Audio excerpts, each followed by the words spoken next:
So Paula and I met in sometime in between 2007 and 2009. I'm thinking we met in 2008. Yep. Um, which is interesting because 2008 is a 10 year, or in numerology it's a 10 year, but it's also just like a one, you know? And this year is a 9 year, 2025, and next year we're entering into a 1 year. Um, eh, I'm not huge into numerology, but I do find these little synchronistic things interesting, you know?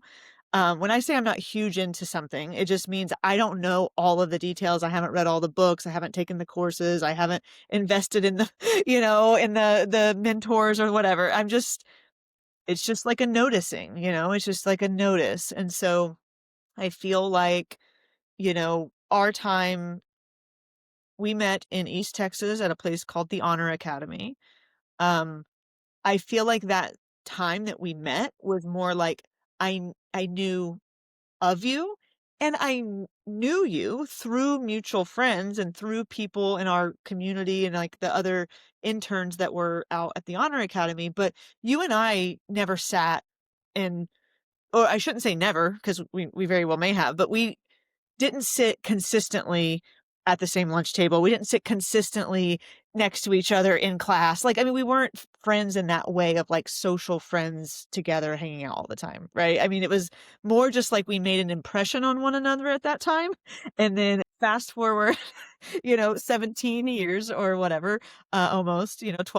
And it feels like here we are living a very different life, both as individuals, but also as a collective, right? Like we're just in a completely different place, in the state of our world, in the state of our country, all of the things like that than we were in 2008. And so I had been sharing a little bit on Instagram, like thank God for the internet, truly, because like I don't know how else I would have stayed in touch with you, or how else we would have even stayed in each other's world at all. Um, and because it's not like I had your phone number saved, like that kind of thing. And so all that to say, I had been sharing a little bit online recently, and I've always shared a lot on like Facebook, but I started sharing a little bit more about just some of this a new system that I had found, which was called human design.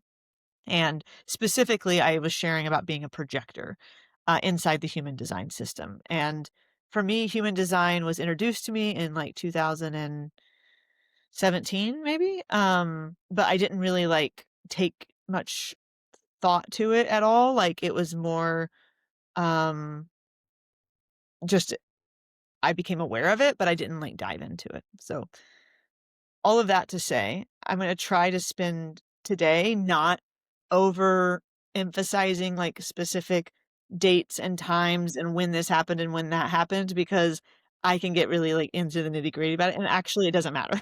you know, Ever present now is like that we're here. And so I shared something about being a projector. You responded and were like, hey, I'm a projector as well. And then kind of off we go to having like a couple really deep conversations and talking about how we should record some of these conversations, because they are a topic that gets discussed in some ways, but um, depending on where you're at in the world and just your life and your schedule and your family's, and your household, like living situation and the responsibilities you have, someone may or may not take the time to study it for themselves. So then listening to like us talk about it or listening to a YouTube channel or whatever, it kind of starts opening up new doors for people. And you've opened up doors for me. And yeah, that's why I'm looking forward to this conversation. So that's how we got here. I guess let me ask you this, like, how did you find out you were a projector and how did you find human design? Yeah, I think you kind of touched on it. My brain wants to like hone in on like dates, times, that sort of thing. And so like a timeline comes up and I'm like, that's like 35 years of trying to get it together. But I found human design in like 2022-ish. It was post-COVID. TikTok was big. And I started seeing it pop up on TikTok. And it kind of gave me like a similar kind of like vibe to astrology. And so I started digging into it. And from there, I, at that time, was living in my RV in Asheville, North Carolina. And I had a friend who, um, she saw me kind of like going around and like asking people their information so I could figure out what their charts were. Because that's something that I like to do. I like to collect data from like real life and like people that I know and like look at that and then see how it compares to like the person that I know. Um, and I did that with like astrology and everything. But yeah, so I just kind of dove right in, and she is a medium in Asheville, North Carolina. And so she was doing like different psychic fairs and different events like that. So she kind of brought me on as like a human design reader to some of the events that she did. And I just kind of expanded from there. Cool. So you found human design through TikTok. Yeah. That's awesome. Um, it's awesome because I don't find very many things online like that, and I almost always get notified about what's happening by it's almost like someone just like sends me a link or something. Like I don't find it, but someone finds it and they think of me and they send it to me.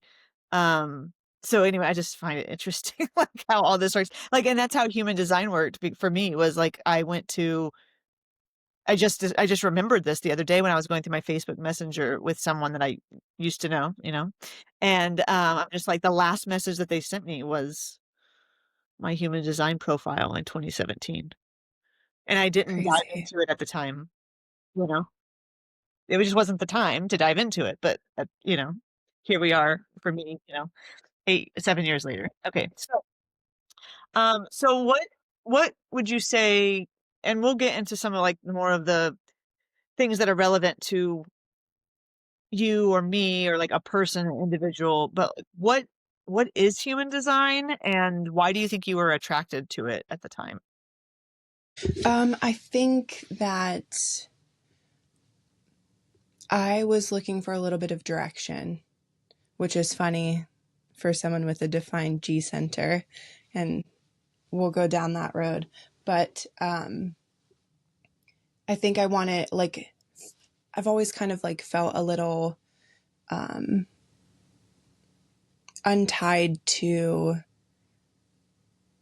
a specific career or um, I guess career, like a path like that.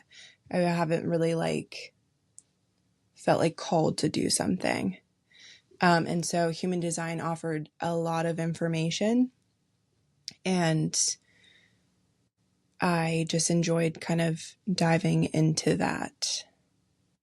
Did it feel like it gave you direction pretty much right away? Like were you in it right away? Like did it give you what you were looking for? I think that, everyone kind of gears towards the incarnation cross as your like life's purpose. Um, and so mine resonates in a way, but at the same time isn't something that's like, here's career options, So it was like kind of like a broad, like, this is what you'll be doing, but to actually pinpoint it, no. Um, but at the same time, there's like the basics of human design is really where anyone should start. So just knowing like what type you are and what your strategy and authority is. So that helped. But as a projector, we're not just, it's not like we're generators or manifesting generators where it's like we get asked questions that we can then answer. It's more something that we are then, okay, going internally, studying, and waiting. So much waiting as a projector. It kind of it's been knowing this about my authority type and strategy. So w- so for projectors, just for anyone listening that's maybe not familiar, for projectors, it's our strategy, right? That requires we wait for an invitation. Yes. Yeah. Yeah. Yeah. Which is like a multiple part situation because the invitation has to come from someone who recognizes you and you have to feel that recognition. So it's like a multi-step kind of strategy. It raw like has it wait for the invitation, but really like you need that recognition first. You can get invitations that are unrecognized, or you can get invitations that don't work for you. I just had a conversation with one of my friends who's another 6'2" projector, and just about like the waiting for the invitation, and she's like, I feel this recognition, but I still feel bitter. And I'm like, well, maybe there is something else in your chart that is saying no. So not only are we waiting for God knows how long, then we could get invitations that still aren't right for us. So it's one of those things. But on the other side of that, I kind of see it as like, especially being the 6'2", so the 6 profile goes through 3 different stages of life, and you and I are in the middle stage, and it's the hermit stage and kind of collecting information, collecting data, studying, and just like an inward scope. Not to say that we won't be getting invitations, but our focus is to collect information. Um, and that kind of like goes a little differently for everybody, but um, yeah, just I kind of lost my train of thought.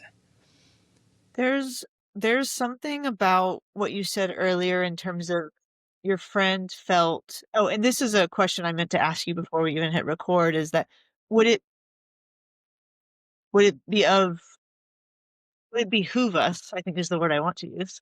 Would it behoove us to pull up like one of our charts and like look at it? I'm gonna ask a question about what you just mentioned for your friend, but I'm curious, like, want to explore like any when we're maybe talking about an energy center or something like that, if we want to like talk about one of our charts, and kind of give a specific example or something. Would that Yeah, interest you? I have both charts up on my PC. Um, that way I can kind of flip between the two. Because I mean, there's a lot to the chart. Yeah, so if we could get like just a small reference point. I lost your mic. Oh, There we go. back. There we go. um, so yes, absolutely. So like a moment ago, you were talking about your friend who's a 6'2" projector. They feel like they're being recognized, but haven't received the invitation yet. And then you said maybe there's something else in your chart. You're talking about their human design chart, or are you talking about their like natal birth chart? Human design chart. So, um, we're talking about strategy and how we're waiting for the invitation. And then the other part to that is the authority and how we determine if that invitation is good for us. So you and I are both self-projected projectors. Um, and so that the way that we operate is speaking out loud, seeing how our voice sounds, not necessarily the words that we say, but what we're hearing when we say the things that we say. Which has always been a little bit funny because there's times in my life where I've straight up said the opposite of what my voice said. Have you had that experience as well? Yes, you're saying that when you're talking, the words coming out of your mouth end up being the opposite of what you really intend or mean.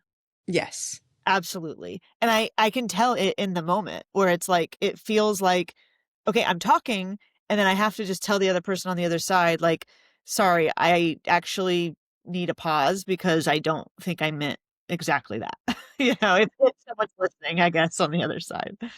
Which I think is like so good and healthy to do because for the longest time I was just like, mm, mm. I'm just gonna I'm just gonna move on from here and figure it out on the back end. Yeah. Yeah, I was actually reading this morning, a little bit about the throat energy center, and we can talk about, like, what it means to have, like, a defined or undefined, you know, center, but, um, there was and this is a book, by Richard Rudd, who is the founder and author of the Gene Keys, but before he founded the Gene Keys, he was an avid human design student, um, so this is one of his books all on human design, and he talks about how the throat is the center that all of the energy is actually, like, trying to get to, in a sense, like, that the throat is the center of manifestation, and part of being human is being in the world of manifesting things. Um, so the quote is, "The throat center is the primary focus of the entire human body graph. If you imagine that the body graph is a map of a town, then the throat center would be the center of the town. It's the most complex of all the centers, having a total of 11 gates, and every single one of these gates has a voice. In the body graph, all the energy flow is under pressure to get to the throat." Um, and then he kind of just goes on to talking about how everything about being a human being is about manifesting, and that the throat is the manifestation metamorphosis center. Yeah, I think that makes sense. In my human design book, um, it also says that. It says it's connected to the thyroid, metabolism, manifestation, and expression. And I could see that being like kind of like the focus point of like everything coming together because that's how we communicate. Um, I think it's interesting in your chart specifically, you have more design activation coming off of it than personality. And then I have a bit of the opposite. I have more, I actually don't have any design on my throat. It's all personality coming off.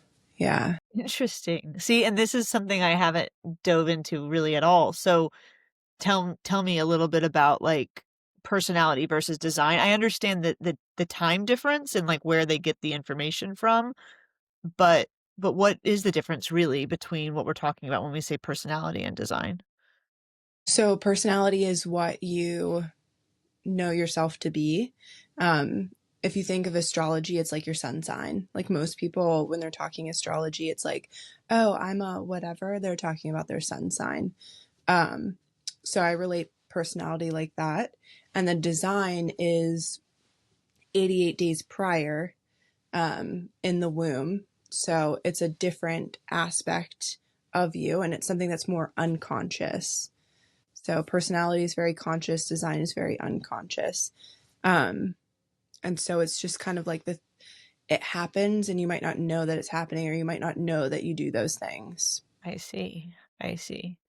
And so the entire body graph, which the body graph is the chart itself or the map of the body, um, how this is gonna maybe be hard for the listener if they're not looking at a picture of a body graph, but there's these 9 centers in the body. Some of them are defined, which means they're colored in, some of them are undefined, which means they're not colored in. And then you have all these gates inside of each center, 64 total, right? Mm-hmm. Um, and then I've seen, like, the zodiac chart on the outside as well as the, like, hexagram or the I Ching chart on the outside, and kind of, like, somehow, the how does the astrological chart fit in with the human design chart? Okay. Um, human design has so many levels and layers and different functions to it. And I am definitely still a student. Um, it's something that I just enjoy learning about, and I enjoy learning in general. And I relate that to my Gemini Mercury, my Sun and Mercury. But as far as it goes with so it's all following how do I want to say that? Like our seasons and everything, like, our all of astrology follows seasons. And if you're looking at the astrological guide, like anytime you look up your own astrology chart, it's going to start with your rising sign. So it's not necessarily how life is set up. Life is set up where it's, I think Aries is first and then goes around to Pisces. I want to, no, Um, Pisces? is it Aries Aries through to Capricorn? thought. Because Aries isn't January. It's different than, sorry for my clicking. Um, Pisces, Aries to Pisces, which is interesting because it doesn't follow like January. Like our calendar is different Got from, it. Yeah, yeah, yeah. yeah. And I think it starts by season because Aries is the start of spring. So Okay. that is the start. And then also if you're looking at it in a circle, the top half is like morning. So like every hour has a sign as well. Um, and then going into nighttime as well. So Pisces is like the endings of things, like closure. They tend to be a little bit more dreamy and other realm like. And then it starts into the Aries sign. So when you look at your human design chart on the outside, I think it starts everybody. Yeah. The chart itself will start with Aries and then go around to Pisces. Okay. Let Wow. me make sure I'm saying that correctly. Yeah, but it's running backwards. So that's interesting. I'll have to break that down. It's running backwards, like in what way? So when I'm looking at my mechanics, it has Aries, then Taurus, Gemini, Cancer. So it's like going this way rather than going this way. So I'll have to look into like why. I haven't even thought to look at that without you saying that. So to see what that entails. Okay. I am looking forward to down the line us talking about, yeah, that because, I think something for me that stuck out was when I got introduced to human design, I actually was not thinking or feeling about astrology at all. But within a very short period of time, I did start making connections. Some of what I was sensing in my chart, my human design chart, I started just kind of like glancing over at my birth chart, looking at, different aspects of that and seeing how they do well, really for me, it wasn't even so much like my personal birth chart. It was more like what's going on in my human design chart? What's going on in the world and what's kind of like the collective like astrology at the moment. And then I got pulled into my own personal, birth chart, which is welcoming for those of us who are students and who are quote unquote seeking. I think I've come to a place in my life where being a projector and accepting this about myself that I am in a season of not needing to there's nothing I need to like find out.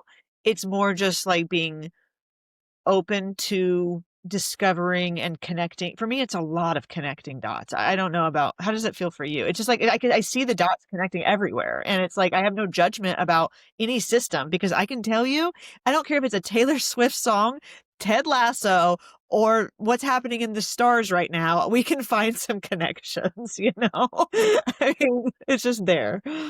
Yeah, I do. I love that. And I think too, like human design just emphasizes the fact that we're all so unique. Um, because even twins have different charts. Because every moment kind of changes things.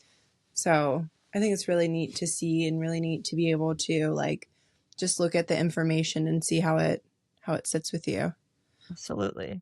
So, this will just be kind of my comment and then we'll keep chatting about human design. But when I realized that the 64 gates inside of the human design chart or body graph were the same as the 64 gene keys, were the same as the 64 hexagrams in the I Ching. And by the same, I don't mean the exact same, but like the same energy, I think is really like where I'm landing with it. It's like the 64, it's like 64 archetypes of sorts, right? Um, and I think for me and maybe like for people who like have talked to me or have listened to this podcast before or whatever, it's like for me it's not that the 64 archetypes are it's part of the way we make sense, you know? It's like it's part of the way we make meaning of things, and it's like how we connect our own life experience into language yeah, that makes sense, you know, that we can have a shared language around some of these things. Um, but would you say that your love of astrology also like are planets in a sense like archetypes are like constellations or zodiac signs like potentially like archetypes? And by archetypes, I guess I just mean like a collective unconscious agreement about like a certain role or type that an entity plays or like a person or character could play in a storyline. Yeah, absolutely. Yeah, because I immediately think of Big Daddy Saturn. Mm. Yeah. If you're a Saturn rolled chart, Uh-huh. you know, and everybody around you knows. So that just pokes out for sure immediately. Yeah. But every sign has a chart roller. So like Capricorn and Aquarius are rolled by Saturn. Are you familiar with all the Not really. I mean, I feel like I have heard in passing through different people, like, oh yeah, so you know, this planet rules these signs, but I couldn't tell you any of them. Yeah. Okay. Yeah, it's interesting when you start to look at your astrology with the mindset of like, you know, oh, this house is rolled by this, or um do you know your rising sign? I Do should. I was like, I don't think we're, do I have you on the pattern? Um, you, I'm on the pattern. The pattern.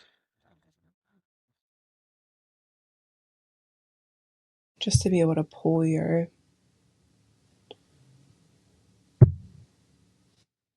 I don't, I think, oh, I'm friends with you on the pattern, or at least it looks like I am. oh, okay, yeah. Did Okay. did you find me? Yes. Okay, so your rising is Sagittarius. Um which is the sister sign to Gemini. So if you look, are you looking at your chart? So if you look at the first house, and you'll see the sign Sagittarius with the little arrow Right. with the two arrows. Right across from that is Gemini. So the easiest way to learn sister signs is just knowing what's opposing. Um, so like Aries and Libra, Taurus and Scorpio, um, Capricorn and Cancer. Am I right in saying that? I feel like that's correct. Um, and then also, if you look at the way that you're like what planets you have where's, because you have a lot of planets up in the top versus the bottom. Right. Um, got a lot of Earth placements as far as um, Moon, Mars. So like all those things can mean different things. So like Mercury rules Virgo and Gemini. Mercury's like the little man running with the little feathers on his feet or wings on his feet. Okay. So like the god Mercury, Uh-huh. fast paced, always moving, always picking things up, and so it's also the planet of communication. So looking where your Mercury is can tell you how to best communicate with people or how you best communicate. I see. Um, Venus I know you know this one because the Gene Keys has the Venus system cycle. How do you say it? Sequence, yeah. Sequence. That's right. Okay, yeah. So Venus is the planet of love, and I want to say Taurus and Libra are ruled by Venus, and so um, each of those planets has usually two signs that they rule. Aquarius does have two planets that rule Aquarius, and I want to say Pluto is the other one. But yeah, so it's like even astrology, like, you know, growing up, I feel like it was something that I enjoyed, but everyone was like, oh, you could write anything and everyone would relate to it. And now it's something that I'm like, but wait, like there's all these different layers to it. And so even though you could say this, you can also coordinate to other things, just like human design. Like there's so many different layers. Yeah, for sure. So one of the layers I wanted to make sure to talk about, because I think it's one of the more practical. So type, strategy, and authority. Everyone who's listening, if you don't know those, like go get those for yourself and you can do a deep dive into what that means for you. But this language of defined and undefined, um, I feel like is important. But before we can really talk about that, I think like I want to point out that in my research and in my studies before finding human design, I did quite a bit of work in and around the seven energy system chakra system. And so it's that visual that, a lot of people know about the chakra system, from root to sacral, solar plexus, heart, throat, third eye, and crown. And um, I remember getting like Reiki certified, just level one. I didn't go too much deeper into it, but like I remember that being a very important part of the Reiki training. I have my yoga training certification, very important part of studying yoga and being able to teach yoga is understanding these different energy centers. But in the human design experiment, so to speak, I've heard it referred to as that. Um, there's this understanding that we moved back in the late 1700s, I think 1781 or something like that, right? Mm-hmm. Mm-hmm. From a seven system energy being to a nine center energy being. Do you know, do you have anything to share about that? Like, I mean, what was that? Why did we move from seven to nine? Like, what's happening to humans? Uh, have you, I guess, like that much thought or Yeah, totally. Um, so we, I think as a collective, we were super mind focused in the seven centered beings. In 1781, there was a split, and the nine centered came into play, creating the projector. So there was no such thing as a projector prior to that. And I think I see it as like the balance of the universe. Like we had lived this way, we had manifestors rolling, and it was time for a switch. It was time for us to become more. There's a word that they use in here, or like a description that they use. Um, yeah, it says to become more sophisticated, inner directed, nine centered transitional forms. So it was to bring us back into the body and have that inner knowing for us. And then over time, like more and more projectors are born. We're still a minority as far as like the different systems go, mostly because we need massive amounts of generators and manifesting generators with that sacral energy to keep things going, to keep ideas alive. But the projector was born to analyze systems, see how to make those systems better, And so it's very important for projectors. So if you go and look up your chart and you find that you are a projector, it's important to have a pretty good understanding of human design. Um, and I love that you said the experiment. It's definitely something that should be experimented with, to see how it feels for you. But projectors are the next leaders, and we're working towards that being leaders. So they're here to figure out systems, rework systems, and make things different and do things in a way that maybe haven't been able to be seen by other people yet. Yeah. When I first started hearing about what a projector is and like what sets them apart from the other profile types, I had never felt more seen. I had never felt more recognized. I was like, oh, wow, like this, it makes so much sense. Like it didn't automatically like fix anything for me, like in terms of like daily life, but like just within myself, I started feeling so much more at peace with my approach to everything, really. Like the reason why I take everything like a little bit deeper, a little bit like more intently, and really like I feel like I sit with things just a little bit more intentionally or thoughtfully, because I'm not just sitting with whatever it is, like something happens to me or someone says something or I read something. It doesn't matter what input it is.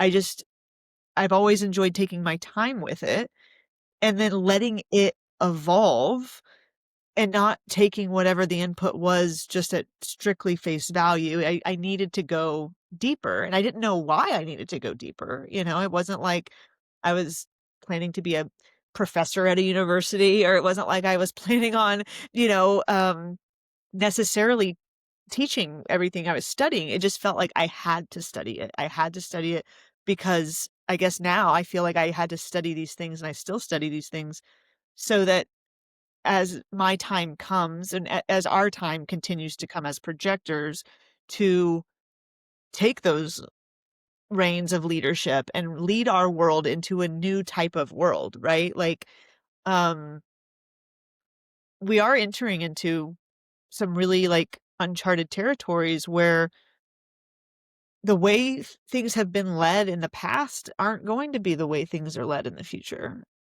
It's just, it's going to be different, and someone can come at that thought or that belief or that idea with fear or an anxiety, or they can come at it with truly with power, with belief, with being a sense of, self and groundedness, and like, no, I'm still going to be me in the future, right? Like no matter what happens, like I'm still going to be me, and I'm still going to have things to offer, and I'm still going to have things to share, and like our world can continue to improve itself with each other and with the way we treat each other in relationship and in our planet, or as a planet and with our planet. And yeah, but like I feel that 100%. And that projector in me felt so seen when I started reading about what it meant to be a projector. I was like, oh, yeah, that's me.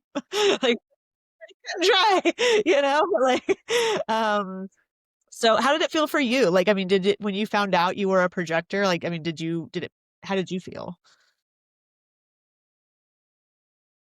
I'm trying to think how I felt. Um, Or how do you feel about being a projector even? I love it. I love it because it encouraged me to do a lot more reading, a lot more processing, a lot like I have a this is going to be kind of going into defined and undefined, but I, as a projector who's, oh my God, yes, thank you. I'm like, I just lost my train of thought. No. So that means the G center up is usually what's, defined in that type of chart. For me, it's just my throat and my G center. So the root center, which is at the very bottom. It's a pressure center. In my chart is undefined. So it's an area that I can feel from other people, or kind of like, it's kind of like a playground when I'm around other people with a defined root. But for me, it is open and it's heavily activated. So I have a lot of channels off of it, even though it is undefined. So in that sense, in my chart, that's the area that is going to have the most conditioning. And with that, the root center, not self theme, is always in a hurry to be free of the pressure. And that has been such a theme in my life. And also just that the household that I grew up in, it was like, if you're not doing something, then you're so unproductive. And like, what are you doing? And it's, my sister just sent me a whole like Instagram reel about that. Like, what do you, it's like a guy talking to himself, like, what are you doing? You're not doing anything. Like, you need to get up and be productive. And that has been like an overarching theme for me. So it has given me the ability to look and see, that is not for me. I don't have to succumb to that. I can take this as I need to. I can say no. I can step away. I can just be if I need to be. And not to say that I'm like, I'm so good at that. No, I have to remind myself of that all the time, but it's knowledge that I now have and that I hold, and that can help me to not go back into that conditioning. It's that's huge. Like the freedom, it sounds like the awareness that you have has started to create this freedom. And it almost sounds like now it's like just this, and it feels this way for me, this practicing of the awareness so that I have, I embody the freedom to make new choices or different choices, you know? It's like, so Yeah. I'm aware, and then I have, as a projector, we don't have, it's defined, we don't have a defined motor, right? Like we don't have any of these. So in the 9 energy centers, there are 4 motors, right? And those 4 motors are like, I guess what I understand about them is that they are self-generating with energy to produce. I mean, am I saying that right? Yeah. So the motor systems have more of a physical energy. The sacral is the only like true motor. There are projectors who do have like the spleen or the solar plexus activated. And in those cases, they have a motor. So I have talked to other projectors who have a motor defined, and it's like, are you sure you're a projector? How do you have this energy? And one of my friends in Asheville is a splenic 6-2 splenic projector, and I was like, I don't understand, like you're like on it like all the time, and I just don't know how you do it. Like I told her a bunch of times, like, I think you should just rest, just rest, just take some time to yourself. She's like, no, I'm good. I'm like, okay. And then I learned that, sacral is like, yes, the heavy energy center. If you have a sacral defined, then you are a manifesting generator or a generator. But there are other types that do have the other motors. And so uh, it's interesting Yeah. to like watch. Yeah. Um, I think just to circle back and close the loop on the 7 to 9 center energy being, um, because the 7 center energy system has been so taught, right? Like it is now, at least, okay, growing up in a Christian household, I was not introduced to the 7 chakra energy system. But when I started expanding outside of just one religion and starting to study other, not just religions, but other philosophies, other cultures, kind of going further east, right? Like I started immediately hearing about the 7 center energy system and the chakra system. And so with that being said, I feel like it served and serves, but served a very good purpose, right? Like it did teach people, at least that I knew and know of, about how to take care of themselves to a certain degree, right? That there are ways that you can have blocked energy, that you can limit yourself, that you know, just even knowing that that 7 energy centers even exist is helpful, right? Like, what does it mean to, like, be in survival mode versus, like, leading from your heart, and, like, what's the power behind the solar plexus? What's the creation energy behind the sacral, right? Like, there's all these different things that I learned following the 7 energy system, chakra system.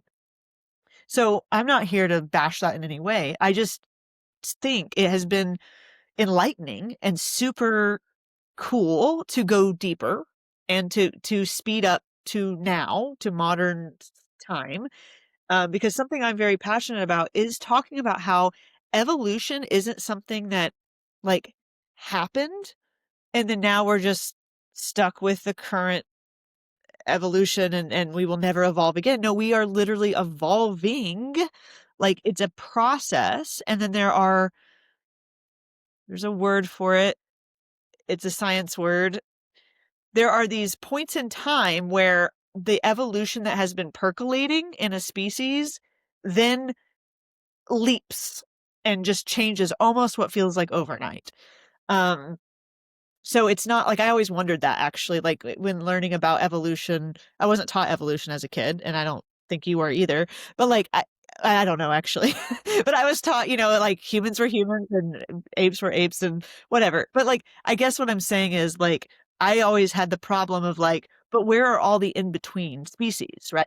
Well, come to find out, the more they study evolution, the more it's like, yeah, things evolve, but then, like, there's, like, a dying off of the old way and an incoming of the new species, and then now you're just living with a new species, right? And so, or a new transformed species, evolved species.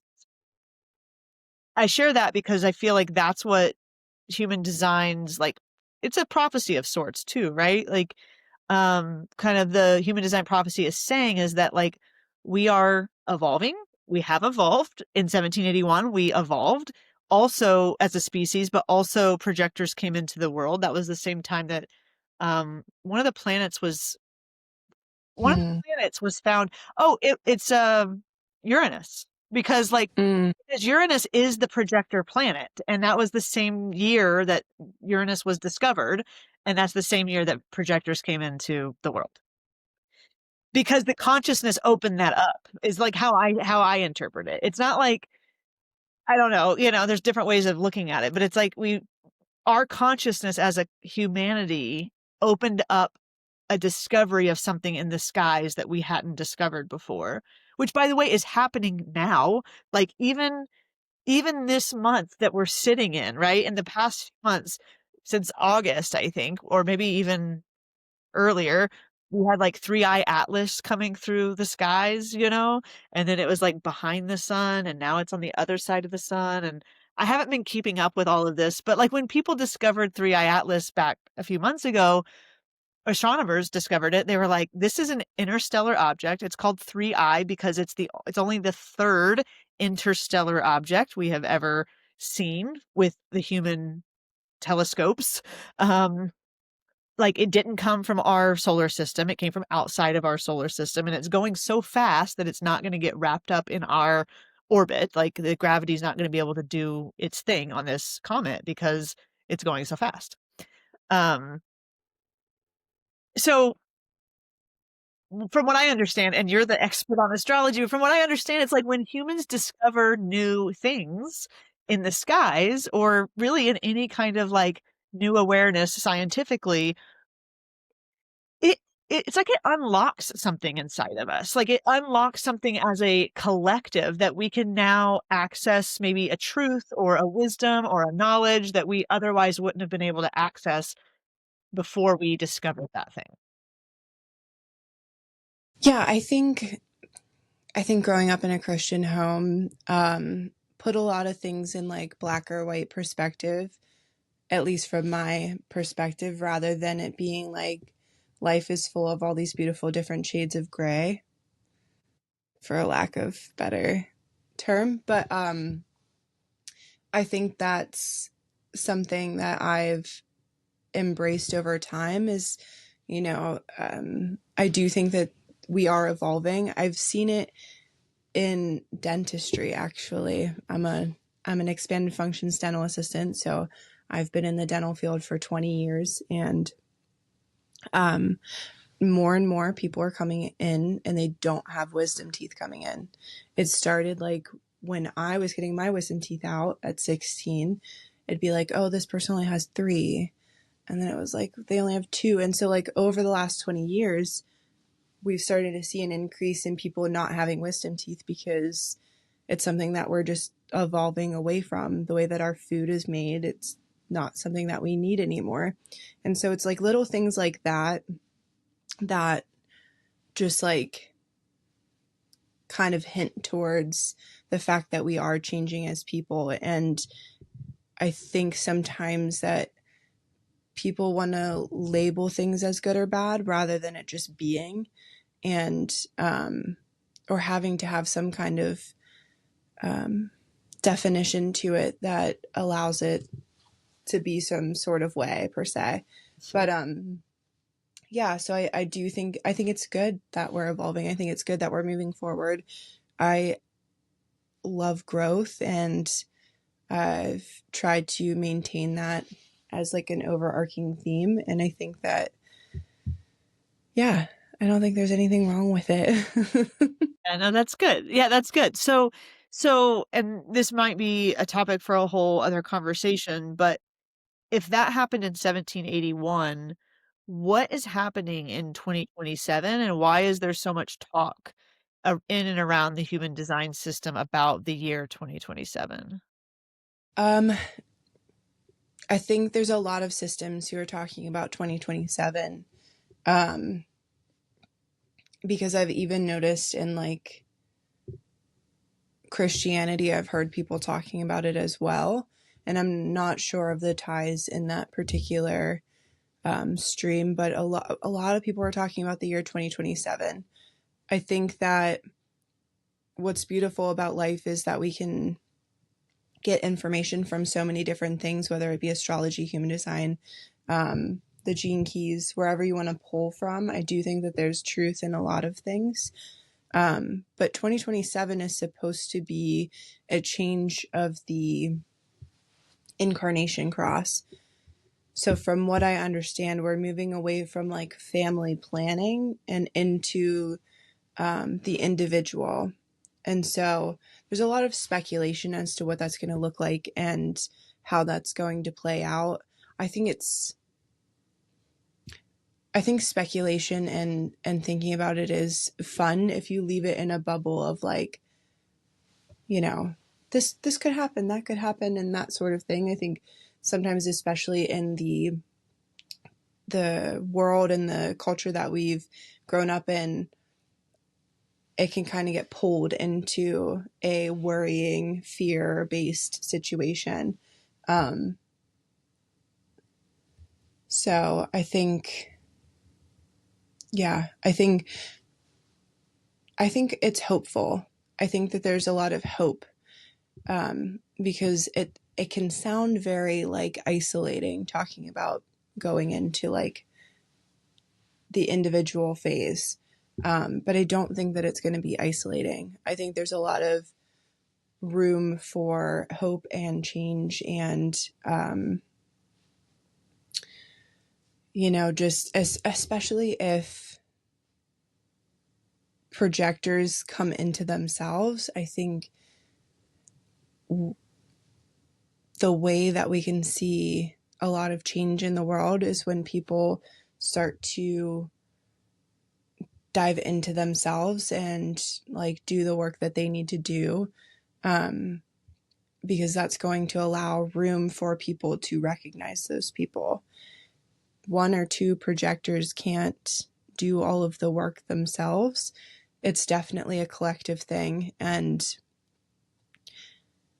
if projectors kind of take that leap to move forward with that, then I think it's a trickle system, because typically we have a lot of people in our lives, and I see that as like the way that we can make change too. So as a person living in this world, the biggest way that you can make change is touching other people in your immediate direct community and life and in every day. Um, so I hope that projectors start to, or people start to look up their charts and understand different things so that we can move forward and start to recognize the people who can start to make the change for us. Yeah. Yeah, absolutely. It's an invitation to I feel like what you just offered or extended was an is an invitation for people to dig in and, like, look at what does your chart say about you? Like, you may or may not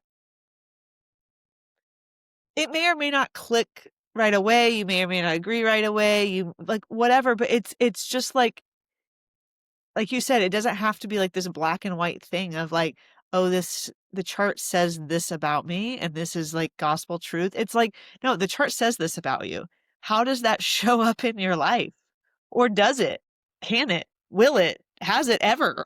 Like, it's just it's to me, it's a tool for inquiry. It's a tool for it's not it's like not about the body graph or the chart. It's about your life. Like, the body graph is a map. The body graph is a tool to reflect on your life, but it's not your life. Like, you are your life. You're the one living your life. You're the one in relationship with people. You're the one working, doing the career you have or, spending time the way you spend time. It's like the chart is just like it's just something to ponder or as one of my favorite authors would say, Richard Rudd, it's something to contemplate. Just like contemplate it? It doesn't mean you have to accept it, just contemplate it and see how it lands. I think that's one of my favorite things about all of this is just like yeah, because there is so much, like, you started this, like, there's just so much, there's layers and layers of human design, um, information, and this wasn't just created by a person who just sat down and, like, came up with this whole system. This was like a channeled download from a higher power of like this I need all this data and information and like to come through into a form and raw would just happen to be the one to like get the download and put it all out into form, right? I mean, that's kind of how I Yeah. look at it. Yeah. Yeah, it was like a download. I think it was like over 3 days and in Ibiza and yeah, it was a collective like there's multiple things. There's astrology, there's the I Ching. And I see it as like a guide. So I think the most important thing is if you have not looked at your chart, at least look at your strategy and authority and see how that feels for you and experiment with it. That's like the biggest word for human design is experimentation. Experiment with it, see how it works for you. Because experimenting with your authority is going to show you pretty quickly. Like it took me a while to understand self-projected because it's a smaller amount of people, and I tried to like follow many people that I felt connected to with human design, but there's so much information out there. So if you look up your authority and start following people in whatever platform that you use and just see how they experiment with their strategy, that's going to be super helpful. Yeah, you just inspired me maybe to just go ahead and put in my bios, like, what my human design is, like 6'2", self-projected projector. I do that in some of the smaller groups, like, more private groups in my bio that would get it, but, like, I don't have that on my Instagram account, but I might just put it out there just I so people yeah, I did it and then I deleted it, but I'm going to put it back there because it makes more sense. And I might have done it on my design page, but yeah. Yeah, cuz I do think things like that like spark interest in other people like, "Oh, what is that?" Yeah, And then might lead them to things that they wanted to learn. absolutely, absolutely. Um Are you good on time for a couple more questions? Do we need a Totally. break or anything like that? No? Okay. So, in terms of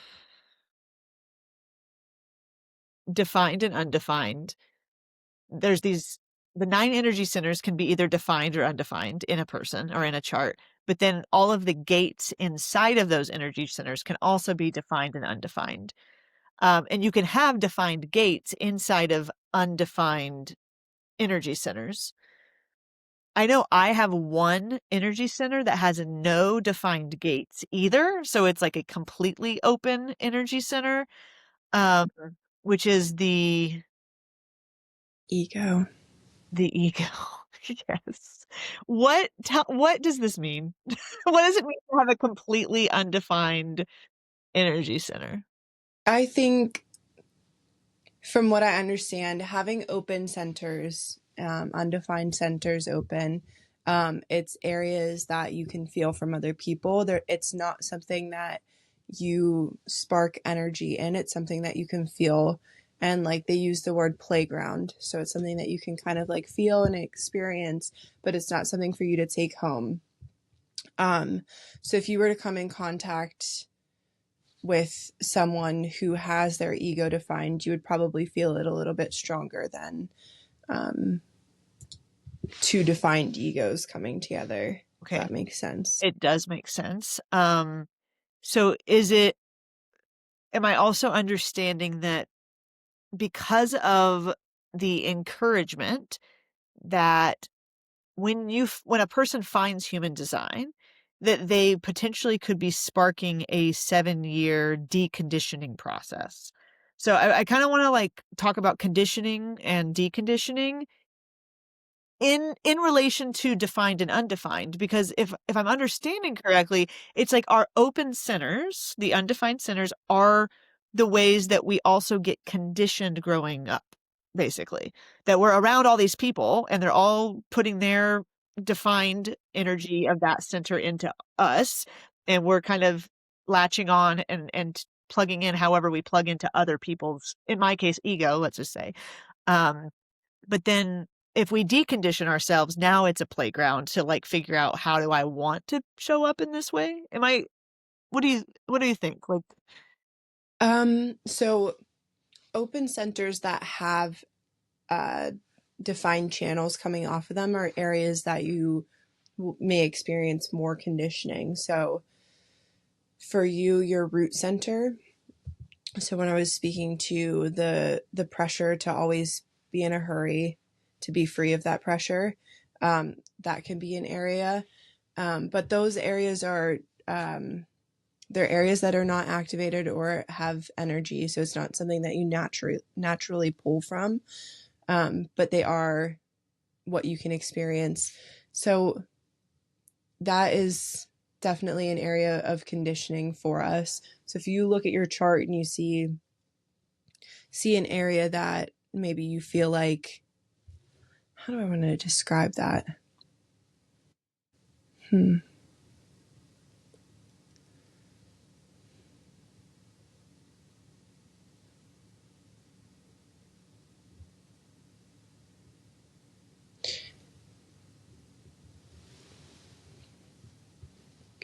I don't know how to embody that description of like feeling other people's energy, because the easiest one for anyone who doesn't have their sacral defined is being around a generator or a manifesting generator. Go to the gym. Do you feel like energized when you go to the gym and it's packed in there? Because there's probably a lot of generators and manifesting generators in there. Um, but that's going to be for someone who's not used to putting focus or focus on different areas of their body graph. That's the easiest one to feel.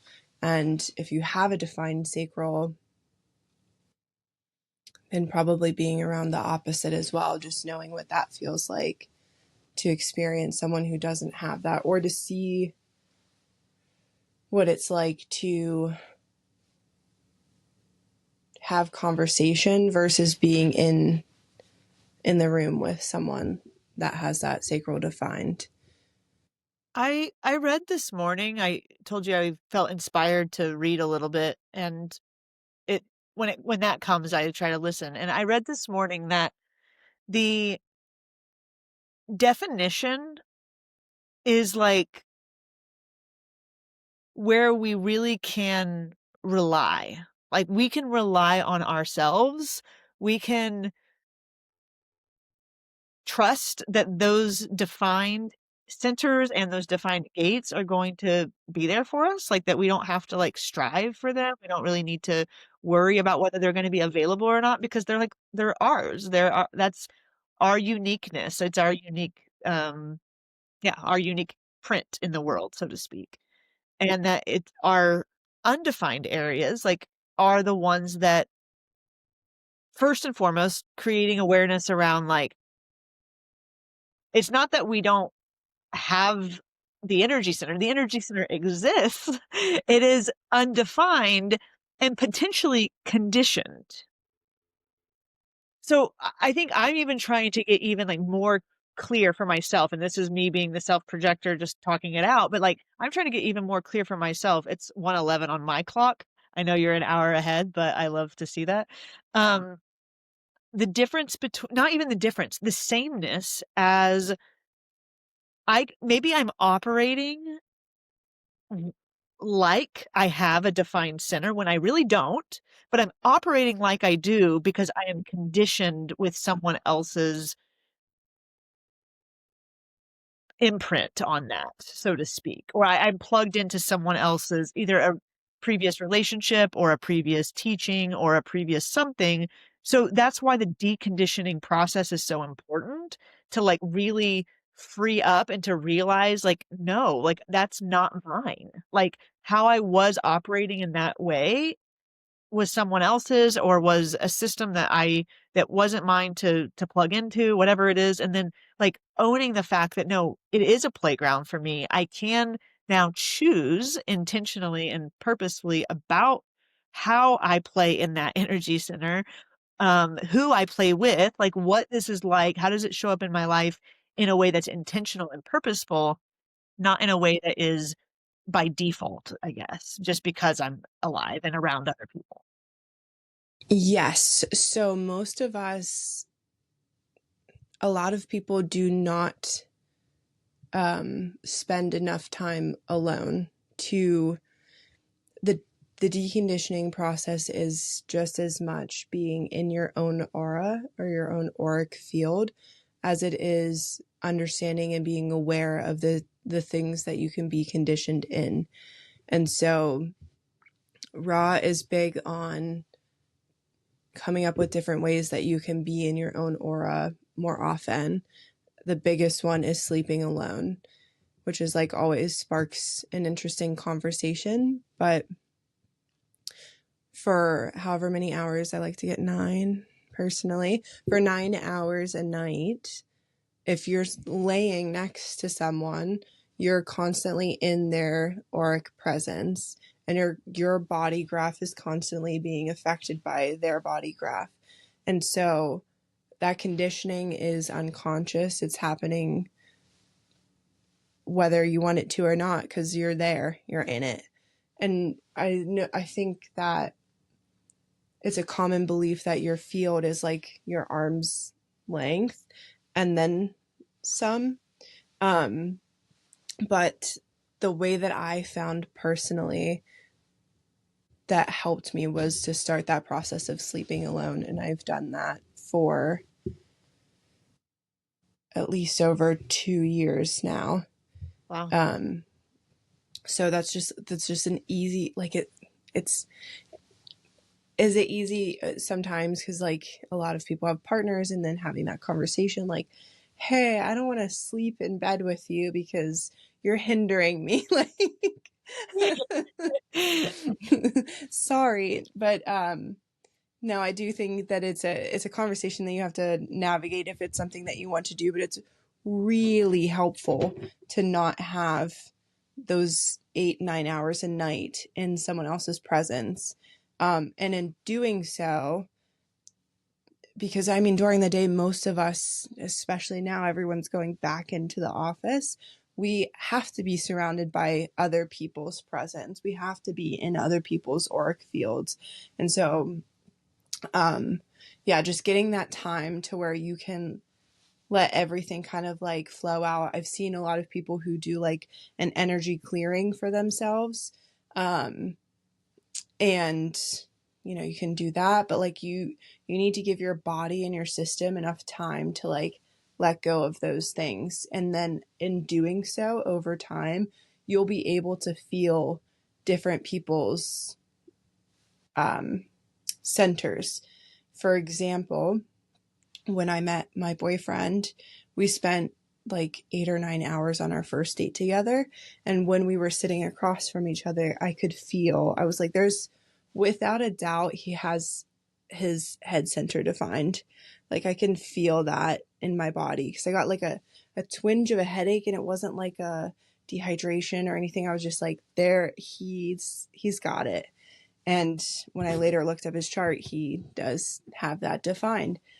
So it's something that, like, if I didn't do that deconditioning process of just like being alone, sleeping alone, like having that alone time, I think it would be harder for me to like pinpoint or feel or recognize when I feel someone else having a defined center. Absolutely. That makes so much sense. So there are people being born and who have been born that have every single energy center defined. And then there are people who have none of the energy centers defined. Those are known as reflectors, right? Just Yes. briefly, like, do you have anything to say about either one of those? And like, it seems like that would be a very unique person to have either all of them defined or none of them defined. I guess let's start with all of them defined. Like, have you seen many charts with people with all of them defined by chance, or do you? You know what's great? This program lets me filter charts. Nice. So we can look. And anytime I've done a reading, I've done it with this program. So I have a lot of different things to pull from. So let's do definition. No.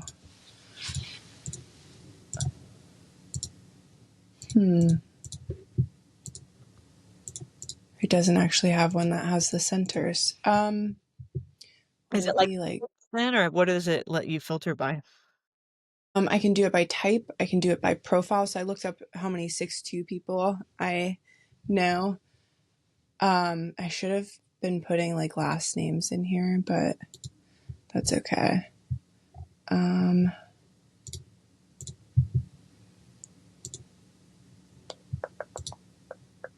yeah, I would have to do a little bit more digging. I don't know that I've met anyone with every single center defined.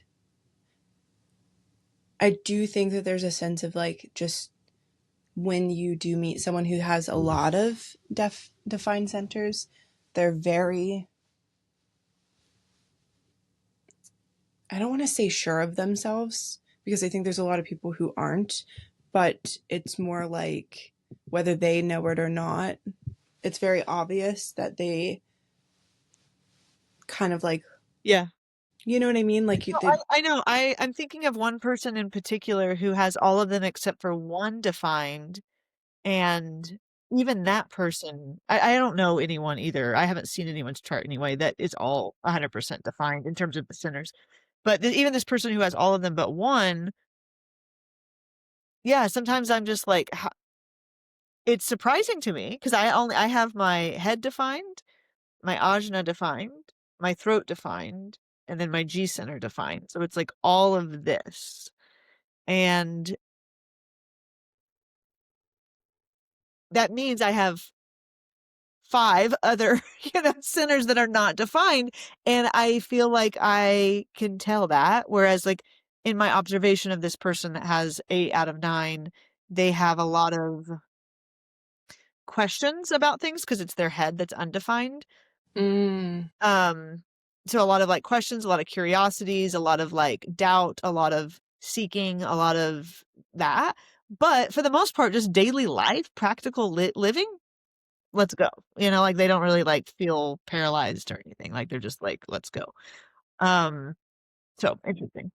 Yeah, so like the not self theme of the head center is thinking about things that don't matter. And so a lot of times those people do get wrapped up into like, thinking about all different kinds of things, and it's like, come back. Huh. Yeah. Okay, so the not self theme, Mm-hmm. does that like automatically show up if a center is undefined, or how does that like when does the not self theme show up? Um, yeah, so specifically in the Maya mechanics, you can click on an open center and it will tell you what it means to have not.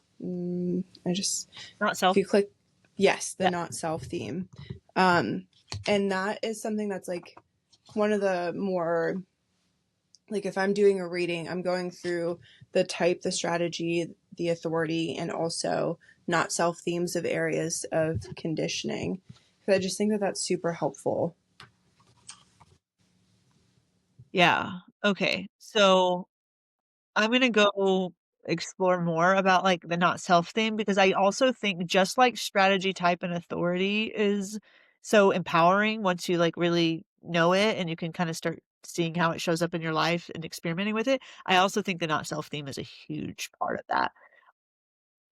In Yeah. the centers, but like even just like for us, like bitterness being the not self theme as like for our overall profile, like I can look back and think and feel about so many times I felt bitter.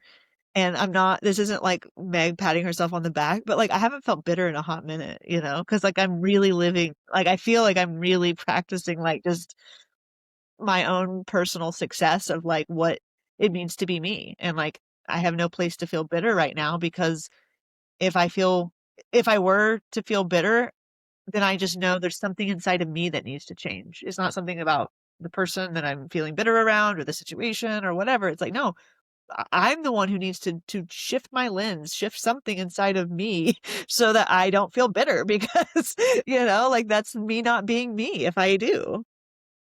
Yeah. Absolutely. Yeah. Absolutely. I think that's like such a great